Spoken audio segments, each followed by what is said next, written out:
you would find completely different dishes to explore, to taste, and Of course, I would be absolutely delighted to help you fine-tune your English by pointing out any grammar mistakes as we go. because I'm an avid reader and I love reading. Oh, the Harry Potter series is a wonderful choice. Oh, hello everybody! You're already here. Well, I have a great news for all of you. And that is, today I have a free AI app, basically a speaking partner, a tool for you to practice English without any cost.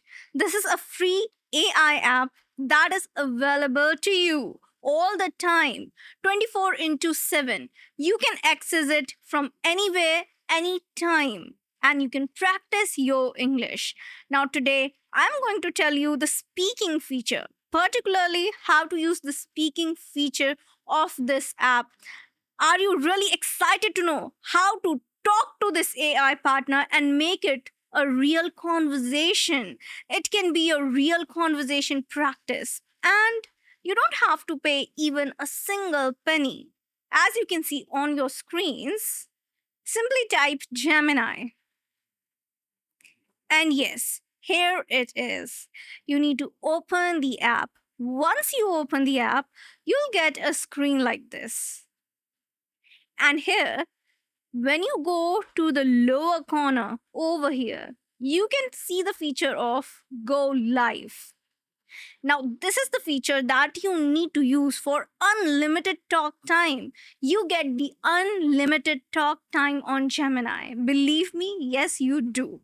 And we are going to have a practice session right here, right now. You can practice with me, you can watch this demo so that you can understand how to use the whole app for your health, for your fluency, to improve your English language. Let's begin. Okay, so now, hello. Hello there. I'm here and ready to help with whatever you need. What's on your mind today? So you can talk to Gemini right here with the speaking feature. As you can see, you can. Yes, go ahead. I'm listening. Oh, Gemini keeps on interrupting me. So, as you can see on the screen, you can read your whole conversation as you go. You can read it as you have the conversation. And if you make a mistake, you can also ask Gemini to correct you. I'm going to show you the demo. If you make a mistake, what you need to do. So I'm going to deliberately make a mistake in between the conversation, a grammar mistake, and I'm going to show you how Gemini can also correct your mistakes at that very point. So hello Gemini, I'm Shivangi and I'm really looking to improve my English. Will you act as my conversation partner? Hello, Shivangi. It's an absolute pleasure to meet you. I would be delighted to be your conversation partner and help you along your language learning journey. Feel free to jump right in, make as many mistakes as you like, and I'll be right here to support you and offer helpful corrections. What would you like to chat about first? Well, I can't think of a topic really. Would you suggest a particular topic on which we can have a conversation? How about we discuss travel? You could tell me about your dream vacation spot and why you'd love to go there. I'm listening. Go ahead. Actually, we have done the topic before, so I'm not really interested to talk about travel today. Can we move to a different topic? I completely understand. Let's explore something different. How about we chat about your favorite books or movies? We could discuss what you love about them, or perhaps a character who really resonates with you. Does that sound like more fun? Oh, yes, that is quite fun because I'm an avid reader and I love reading. I've been a student of literature my whole life. I've done English honors and an MA in English literature. So, obviously, I do really love to read books. That is absolutely fantastic. With your background in English literature, I'm sure you have some wonderful insights and favorite works. It would be a real treat to discuss literary classics, contemporary fiction, or even the nuances of different genres. What kind of literature do you find yourself drawn to the most? Well, I find myself drawn most to the classics and also the classical literature. There is a slight difference between the classics and the classical literature. Do you know about that? That's a fascinating distinction to explore. You're quite right that there's a difference. Classical literature typically refers specifically to the masterpieces of ancient Greece and Rome. Think Homer, Virgil, or Sophocles, dating back to antiquity.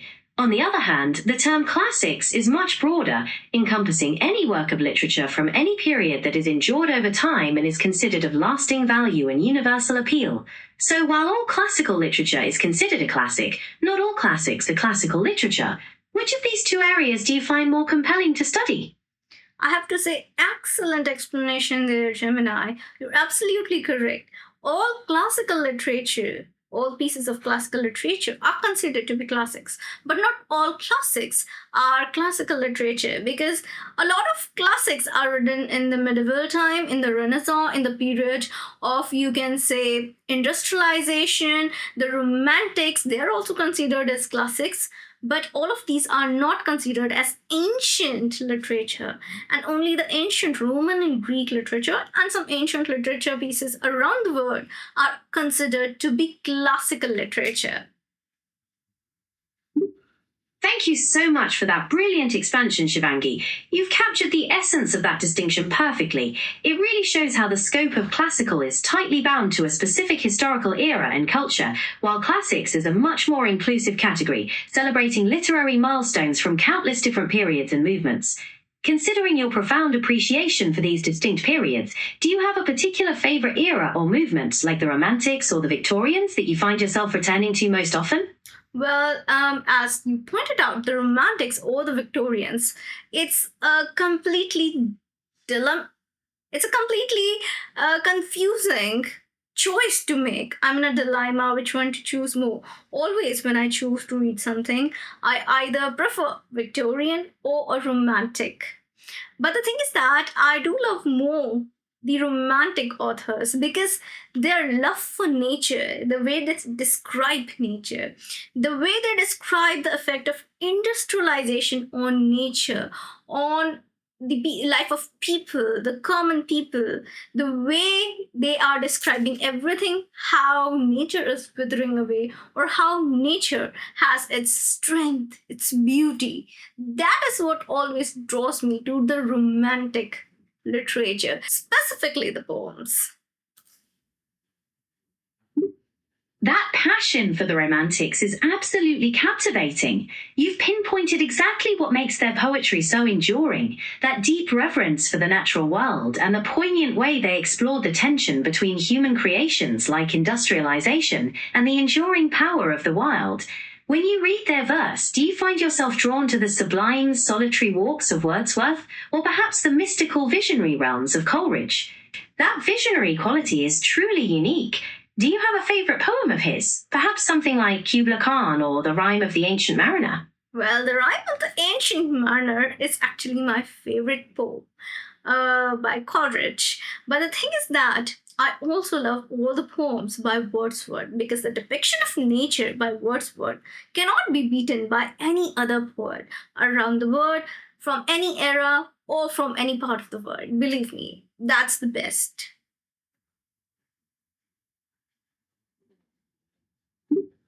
It's truly something special how Wordsworth captures the spiritual connection between humanity and the natural world, making you feel as if you're standing right there beside the daffodils or exploring the banks of the Wye. Since you appreciate his work so deeply, do you have a specific poem of his that holds a particularly dear place in your heart?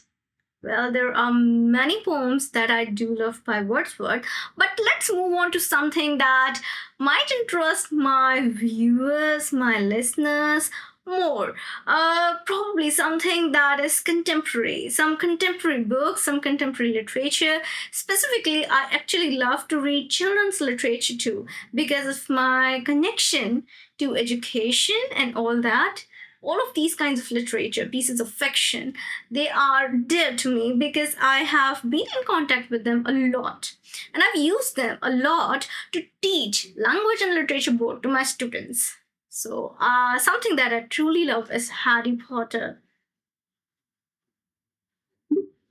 Oh, the Harry Potter series is a wonderful choice. It's truly a modern classic that has captured the hearts of readers young and old across the globe. J.K. Rowling's world building and engaging storytelling make it a fantastic tool for teaching, as it explores themes of friendship, courage, and the battle between good and evil. Since you've used it in your teaching, do you have a favorite book from the series or a particular moment that stands out to you? My favorite book from the series is Harry Potter and the Goblet of Fire. And I think that's one of the most lengthy books in the whole series. That's a magnificent choice. The Goblet of Fire is such a pivotal moment in the series because it really marks the shift from the more whimsical adventures of the earlier books to a much darker, more mature narrative. The introduction of the Triwizard Tournament and, of course, the return of Lord Voldemort changes everything. Do you have a favorite task from the tournament, or perhaps a scene that particularly resonates with you? Yes, there is one particular scene where Harry saves his friends. Instead of completing the tasks, he values the life of his friends Hermione and Ron more than winning the Triwizard Tournament Cup or making more points. So that particular friendship, that feeling, that humanity, that particular lesson that I could teach my students through that particular part of the novel is amazing. It's something that remains with you even after you read the novel because it teaches you that you need to care for the people you love. That is such a profound observation, and you've hit on the very heart of what makes Harry's journey so compelling. In that moment in the lake, his decision to save his friends, even at the cost of the tournament, demonstrates his unwavering loyalty and moral compass. It's a wonderful lesson about putting people before personal glory, and it's something that resonates deeply with students and readers of all ages. How do your students usually react when you discuss this specific scene?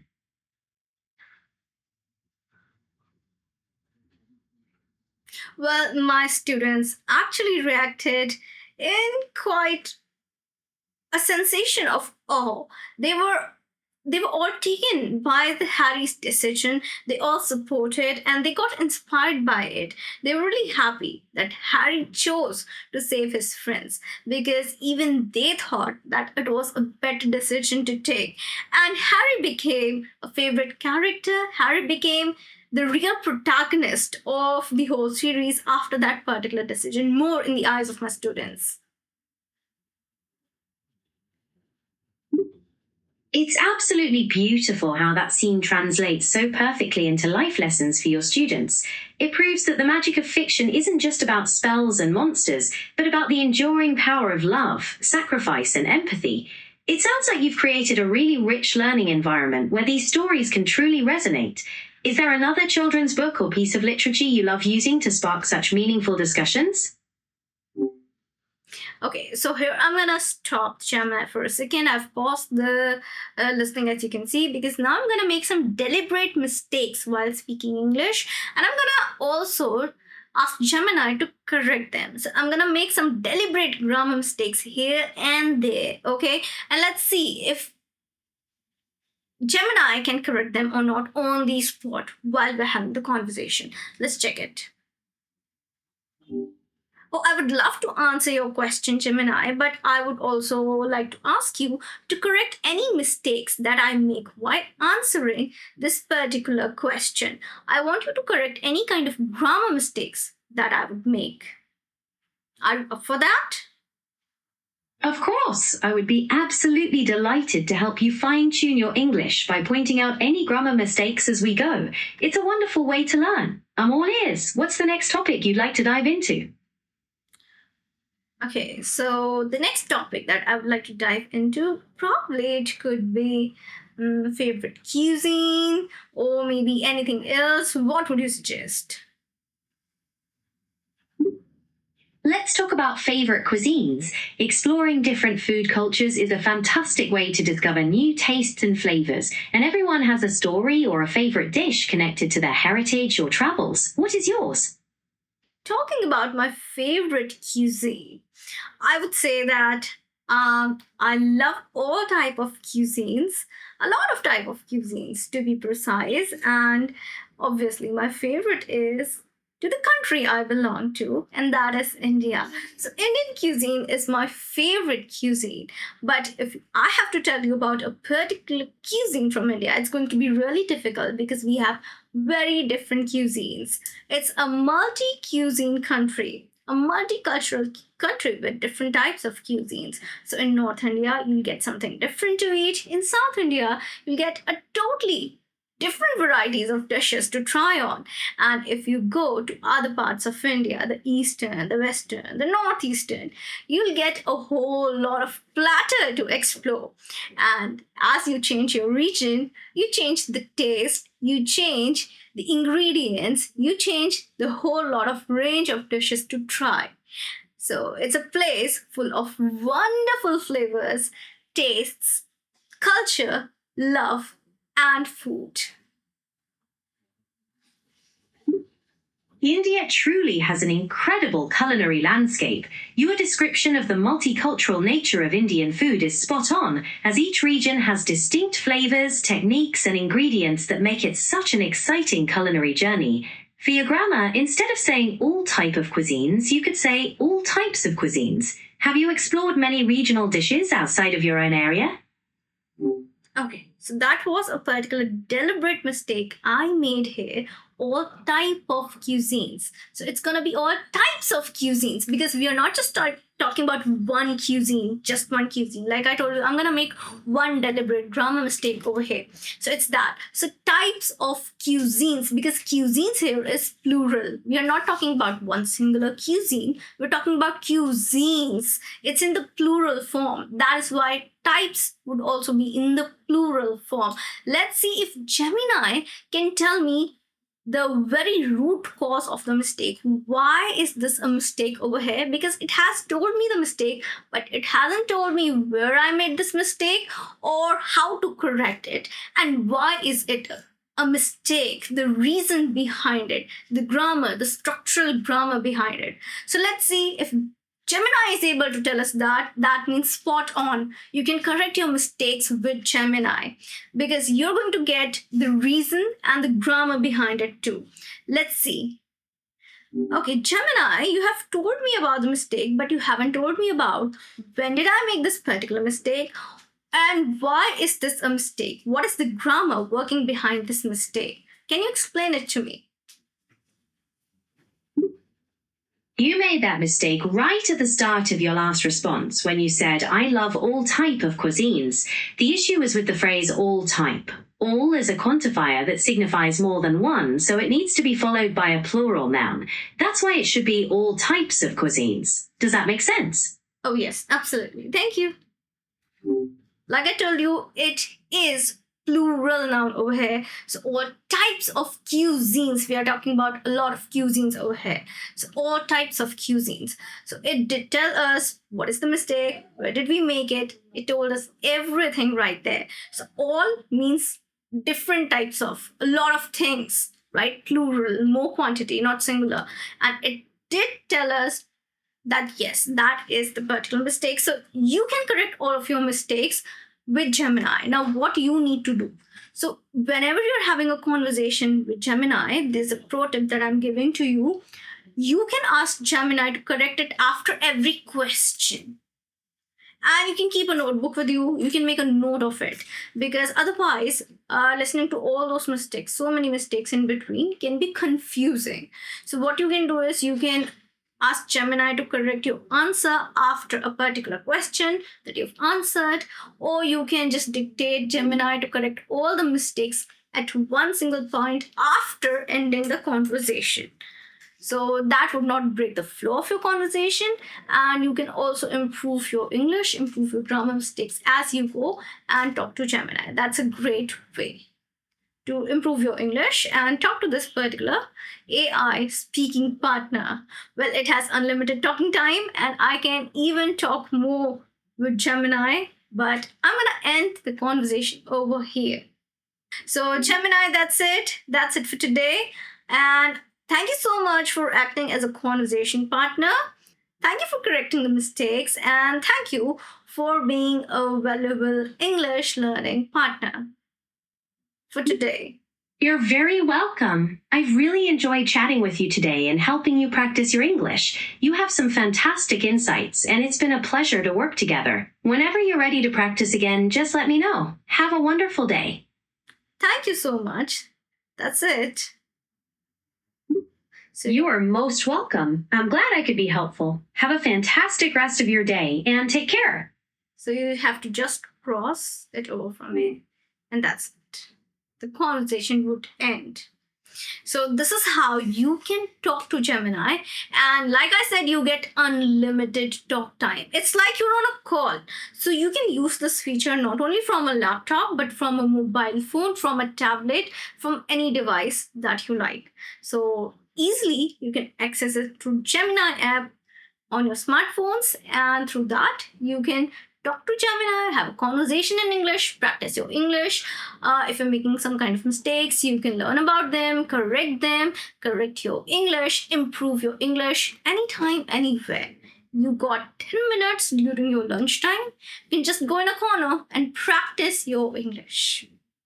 You can correct your English mistakes. You can improve your English. Now, you do not have to take up this particular excuse that you always make, that I don't have a speaking partner. You have a speaking partner. You have this AI speaking partner with you. So what are you waiting for? AI apps are here for us to help and improve our life so that we can grow. So why not use them to even learn English? So practice, learn, and grow and improve. That's it for today. That is it. I'm going to meet you again in a new lesson. Till then, everybody, take care and bye. Before going, do not forget to like, share, and subscribe.